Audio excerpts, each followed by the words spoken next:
जय हिंद दोस्तों, आप सभी का स्वागत है आपके अपने सैनिक वेलफेयर यूट्यूब चैनल में। देखिए दोस्तों, जेसीओज, एनसीओ और ओआरस, इन सब की पेंशन टेबल रक्षा मंत्री जी के पास।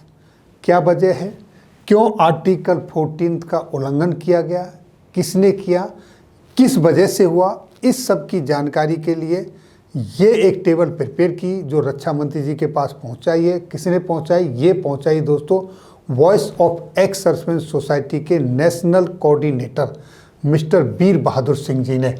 और ये देखिए, रक्षा मंत्री जी के सामने ये इन्होंने एड्रेस किया है, रेस्पेक्टेड सर करके पूरी डिटेल्स इन्होंने अपने इसमें लिखी है।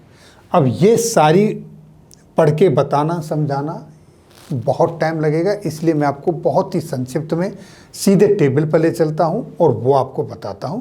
इसका लिंक दे दूंगा, पीडीएफ मिल जाएगा, आप अपने टाइम से स्टडी कर सकते हो।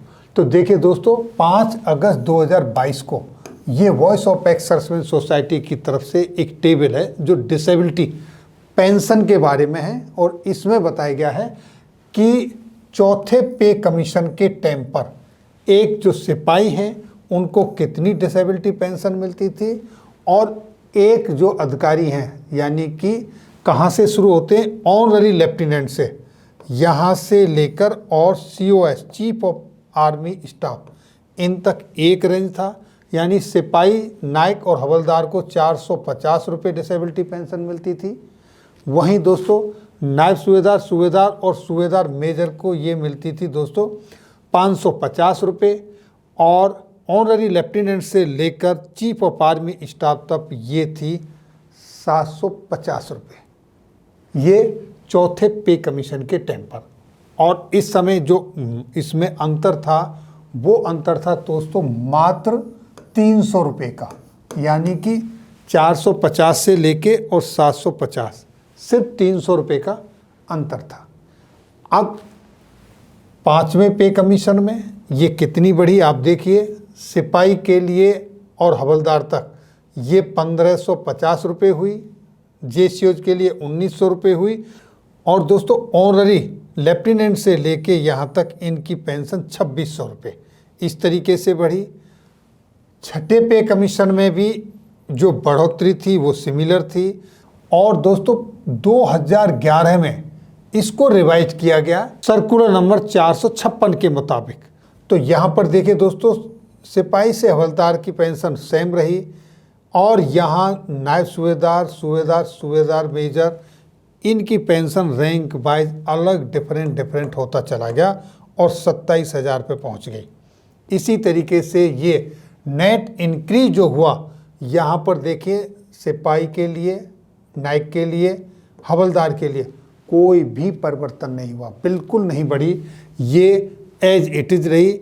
जबकि अदर जेसीओज के लिए देखिए, यहाँ पर नायब सूबेदार के लिए 350 रुपये बढ़े, 470 सूबेदार के, 530 सूबेदार मेजर के, लेकिन अफसर तक पहुँचते पहुँचते ये 21,120 रुपये हो गए। लेकिन वहाँ भी हर रैंक में अफसर्स का बढ़ता गया, मैक्सिमम लिमिट है।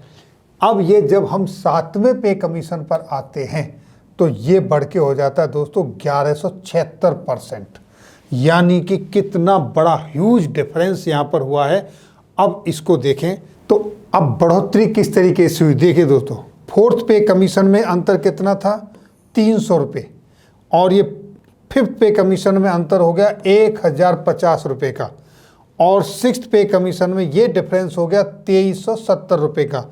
और दोस्तों 456 सर्कुलर जब 2011 में आया, पे कमीशन के बीच में ही यहाँ रिवाइज किया और यहाँ पर अंतर हो गया 23,490 रुपये का, और 7th पे कमीशन पर जाकर ये अंतर हो गया दोस्तों 64,723 रुपये का। यानी कि सिपाही के बीच में और अधिकारी के बीच में जो 300 रुपये का अंतर था, 7वां पे कमीशन आते आते ये अंतर दोस्तों 64,723 रुपये का हो गया। किस तरीके से इसमें हाइक हुआ, किस तरीके से किस जेसीओ जवानों को स्पेशली किस तरीके से नेगलेक्ट किया गया, और ये कौन चेक करेगा? अधिकारी चेक करेंगे, या राजनेता चेक करेंगे, मंत्री जी चेक करेंगे? कौन चेक करेगा? कौन इसका रेस्पॉन्सिबल है? इस तरीके से इनके साथ में अनजस्टिस हुआ है टोटली। जो ये सारी टेबल, इस तरह का पूरा लेखा जोखा national coordinator voice of ex serviceman के मिस्टर वीर बहादुर सिंह ने तैयार करके माननीय रक्षा मंत्री जी के समकक्ष रखा हुआ है। और ये विसंगति वहाँ उठाई है कि किस तरीके से जवानों की कोई सुनता नहीं है, जेसीओ जवान की, और उनके साथ किस तरीके से भेदभाव होता है। तो आप इससे कहाँ तक सहमत हैं? अपने कमेंट्स जरूर दें, क्या ये सही हुआ या ये गलत हुआ है। फिर मिलेंगे दोस्तों आपके वेलफेयर से जुड़ी हुई किसी अन्य जानकारी के साथ अगली वीडियो में। तब तक के लिए दोस्तों जय हिंद, जय भारत।